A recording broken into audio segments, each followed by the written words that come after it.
there's a lot of details at the very end that are kind of weird. This is where the indoctrination theory kicks in. I mean, the first and foremost part of the indoctrination theory that feels so much better than just the ending on its own. It explains away a few things and tries to make sense of some things just so that it feels better, because fans would rather it all be a dream apparently than what actually happened up there. It's just that bad in some aspects. It does kind of suck. So I saw a video of someone else talking about this. He's like, isn't it kind of sad, pathetic that people have to take on this other theory that it didn't really happen just to make their ending seem better? But I mean, it is an interesting an idea, and there is a lot of evidence to support it, but... when I first told you about it, you seemed really dismissive of it, but after a while, you sort of wanted to start picking it up. Well, I wasn't sure about it. I didn't know enough about it when you talk about it, and of course in the game, there's no real confirmation that that's what's going on, but after I watched that video, that Akavos' video, I believe it's on YouTube, he goes into a lot of detail about indoctrination. He reads back, or he plays lines from the Arachnite Queen showing scenes. The Codex entry that explains all about indoctrination. And it did really seem like there's a lot of evidence to support it. And the ending, while it isn't entirely explained with indoctrination theory, it does give you some ideas of symbolism, that this is what this means. So let's rewind for a second. People that may not have looked up, the stuff on the BioWare forums, why don't you lay out what indoctrination theory basically postulates? Indoctrination theory itself is, of course, when the Reapers take control of an organic through some sort of means. It can be implantation of cybernetics. It can be if they interact with any kind of Reaper device, that eventually they start to see things, they start to act different. This is what Saren was doing in the first game. Right. He had implantations, but I mean, of course, he was also riding around on the things. Right. So probably not. He could have been indoctrinated before then. He probably was. And I mean, there's no small feat to say that Shepard, he's had a lot of contact with the Reapers throughout the course of all three of these games. Right. And most like Object Row and what other stuff? The Dead Reaper. There's also other Reaper devices and the side missions for Mass Effect 2. Fighting like the Saren husk at the very end. Right, fighting the husk in general. Another way that indoctrination is spread, it said that individuals that are indoctrinated also sort of emit more indoctrination waves or something. People around them can also be indoctrinated.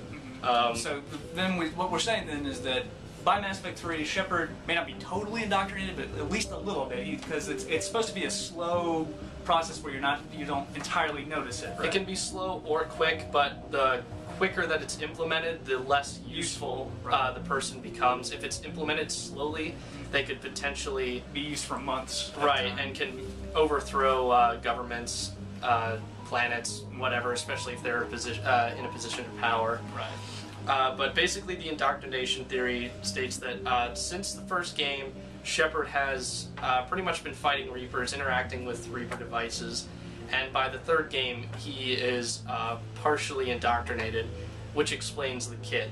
Okay, so there's some pretty weird details when you start on Earth, dealing with the first person that you see on Earth, which is the kid that's holding that shuttle and flying it around and stuff like that. Right. That you also encounter in the air ducts. So they're one of the biggest and weirdest details that I subconsciously noticed when I first played the game, and then definitely really noticed the second time through, is that right before the kid dies, quote unquote, gets blown up by the small Reaper's beam or whatever in the shuttle, is that you see the kid getting onto the shuttle and nobody helps him up, nobody sees him or acknowledges him. In fact, through the entire opening of the game, nobody else makes mention of this small child. Yeah, I could have sworn some part when Shepard was reaching into the vent, he was like, hey kid, what's your name?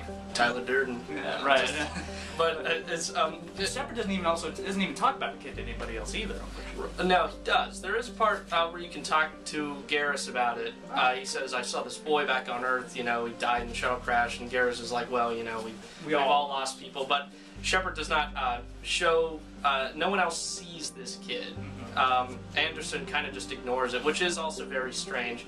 Shepard's reaching into the vent, and other people brought this up. You hear a Reaper growl, and then suddenly the kid's gone. Okay, so the Reaper growls, then, for people that super Mass Effect nerds that really go into the book, I think it's the second one in the series that talks about after Mass Effect 2, and has to do with the Elusive Man using Reaper tech to mess around with this one character named Paul Grayson. Basically, he used to be a Cerberus agent, turns against Cerberus. Wow, that's not a big surprise. And captures him again, injects him with all of this stuff and red sand, and it was saying that Paul Grayson immediately started to feel the effects and the voices of the Reapers in his head. Every time he tried to fight him, though, he would hear these growls in his head saying that the Reapers had sort of been defeated for the time being, and he had some respite. What book was this? I want to say it's like Retribution. No, Retribution was the third one, I guess. It's an R something. But it has to do right after Mass Effect 2, and it continues the story of Paul Grayson and Kaylee Sanders, who's also in Mass Effect 3. Right. You can find it out there. I'll probably put something in the video. But yeah, it also has Kai Lang in it. It's an alright read. It's better than the third book. But yeah, especially when you look at the growls, like, and listen to them on their own, it's just sort of like, that is kind of weird.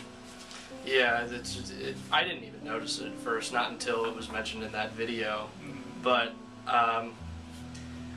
then it also explains the nightmares. Now, when I first played through, I just assumed the nightmares were just PTSD. I just thought Shepard was going under so much stress, and just after losing people, he was kind of losing it. She was just having reoccurring nightmares. You know, it's pretty much the start of or effect of PTSD. And we've never seen any like dreams at all. Like the closest thing we've seen to dreams from Shepard before may have been Beacon stuff, but right. But yeah, this is as intimate a look at the character of Shepard that we get throughout the entire series. But if you're going with the indoctrination theory, pretty much it's saying that these dreams are just more forms of indoctrination, that the Reapers are trying to break his will by showing him and making him listen to all the people he's lost. Because if you listen in the background, you'll hear Caden or Ashley, whoever you leave behind. You'll hear Morden if he dies, Legion. I finally got that woman off my ship to stop calling me Skipper, and now she's in my head calling me And I'm pretty sure if people die during the suicide mission, pretty much if any of your crew dies, you'll hear them in the dreams. And of course you see this kid again, and he's burning. Yeah.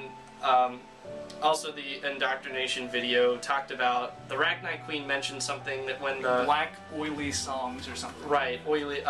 The Reapers indoctrinated her people during the Rachni Wars, and that all they could hear was the sour yellow note of oily shadows.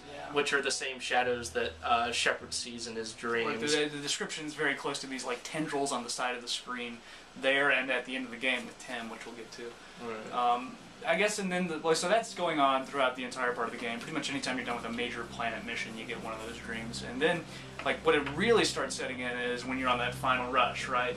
Or let's see, I'm trying to think of any other details. The only other thing that's kind of weird maybe is James mentioning a weird hum. Sometimes I finally got that line. There's a point in the game where if you go down and talk to James Vega, he mentions, do you hear this hum? Which is another sign of indoctrination. I think they said it could be like a low pitch kind of headaches, buzzing, ringing in the ears, or just like a sort of vibration in your head, I guess. Someone pointed that out, and Shepard doesn't reply to him, which I thought was also very strange.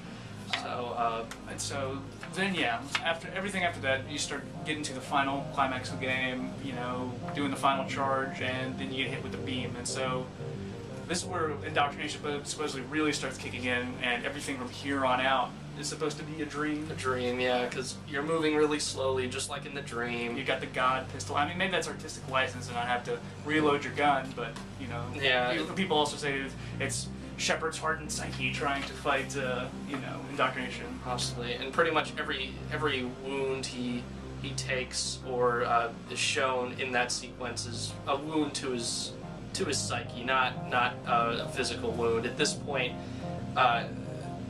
he's just unconscious on Earth, not even sure if the beam hit him, which would also explain why your crew did or did not ditch you, that they are there, or maybe they're dead, but...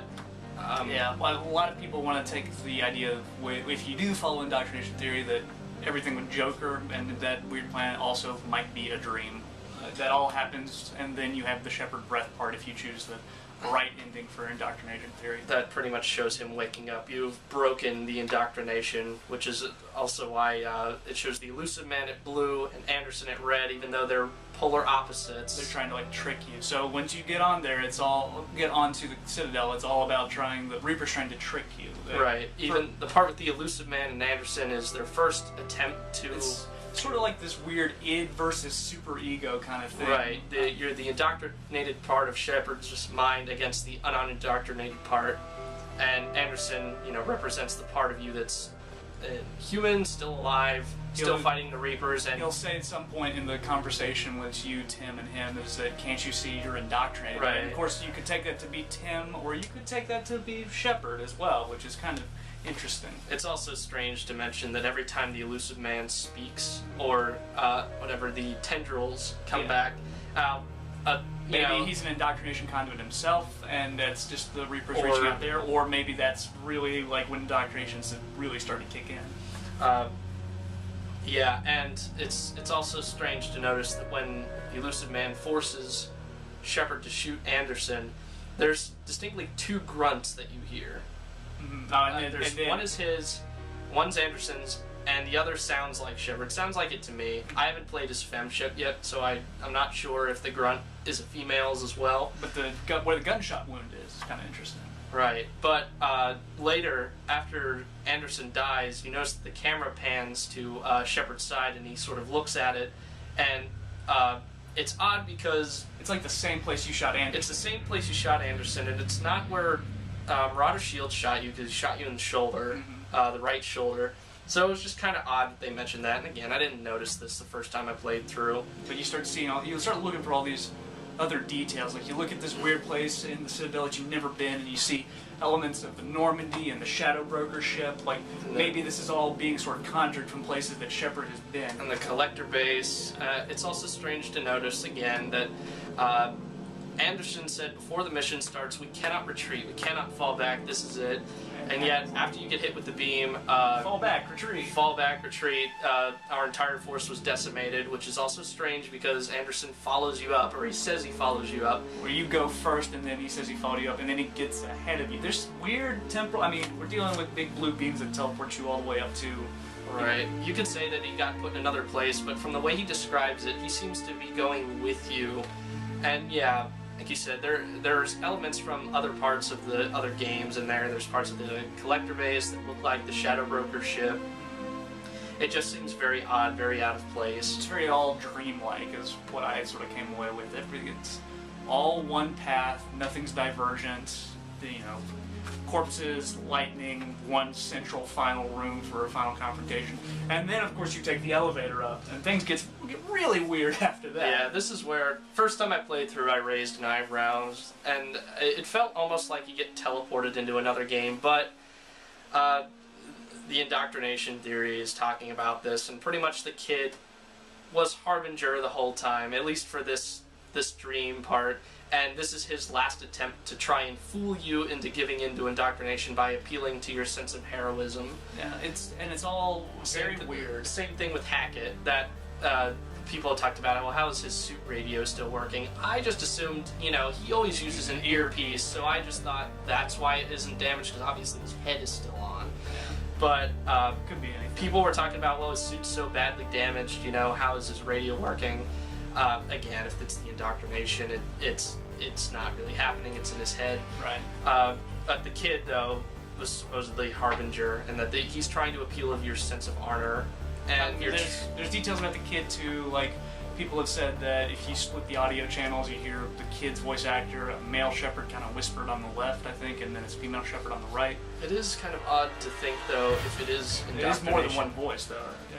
If it's indoctrination and you don't have enough war assets, why is it that he only limits you to the destroy ending? Well, it's destroy ending, and you also don't get the breath. So supposedly the hierarchy of the best endings go. Is that the Reapers win? Low destroy ending, Earth's doomed. Then you go control ending, because that's the next one that's offered, and Shepard sacrifices himself, Reapers go away. That's the only one where the Citadel doesn't end up blowing up. It actually closes up and the Reapers all... Yeah, but the relays still blow up, which is odd. Well, they blow up all three of the endings, which is all... That's what turned me the most for the longest time. And that leads... It's another plot hole, because if you played the Arrival DLC, the relay blows up, and the entire system gets destroyed. Now, people have said it's a different explosion, maybe, or... But it's never explained, and you're not shown, and the Normandy crashes no matter what, which kind of suggests that the wave is destructive, but it could also be that they're going, into hyperspace. Right. So, and you take that implication, and it's like, why did you even save Earth if it was just going to get exploded 5 seconds later, right? Yeah. But, no, I mean, that can't be the case, though, because you see the explosion happen, and the Reapers get deactivated or controlled or whatever, and the soldiers are still standing around. No, that's the explosion from the Citadel. There's initially a wave that goes out from the Citadel, and then the beam shoots out, and then it goes to each relay, and then the relays blow up. Yeah, that would be a sort of kick in the teeth, like even harder than this ending already is if you just blow up the planet 5 seconds later. Yeah, and you guys can go back, watch this again. But yeah, in the other two, and even the Destroy ending, the Citadel blows up. Which is also kind of odd, because if it's not indoctrination, you have to wonder, how did Shepard survive an explosion on the Citadel and then somehow fall back to Earth without... You just took the down button on the elevator. Right, without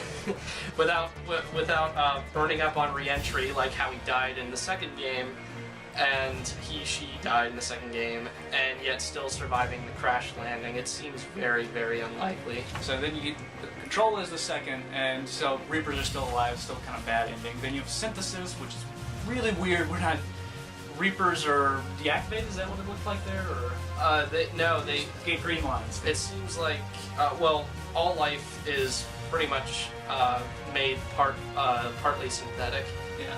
And it just seems like the Reapers seem unaffected, but since they don't want to reap no more. Right, since the final evolution has occurred, their mission is done, and they don't have to do what they're doing, so they just leave. And then we go to the best ending, which is Destroy again, but if you're above 6K, Shepard gets to take a breath. Which, that's saying that, okay, if you got all those war assets, your mind was strong enough to fight indoctrination, all that there was just a dream, and you didn't succumb to indoctrination, so... It's also neat to mention that if you pick Control or Synthesis, which is represented as the ending where Shepard gives in to his indoctrination, that right before he dies, his eyes change to the same eyes that the Elusive Man has. Because his face getting ripped off, basically. Right.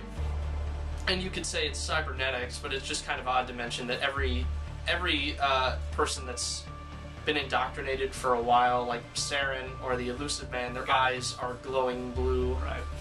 So yeah, okay, that is pretty much Indoctrination Theory in a nutshell, right there. I'm trying to think of any other details worth mentioning for it. Oh yeah, the crash. People have been talking about the crash and how strange, out of place it is. The crash right there is the one thing that perturbs me the most about the ending. Especially with Joker and Rolex Syndrome. Because you have to wonder how he's up and walking around if the Normandy crashes. He was walking around in 2, but yeah, you'd think from the crash, man, this must be some really good internal stabilizing. That is true. He was up and walking around in 2, but the crash from that didn't seem nearly as harsh as it would have been, especially since, from what it looks like, the Normandy just comes to a dead stop on the planet. I could be wrong. They could have been skidding for a while, kind of like in Star Trek Generations.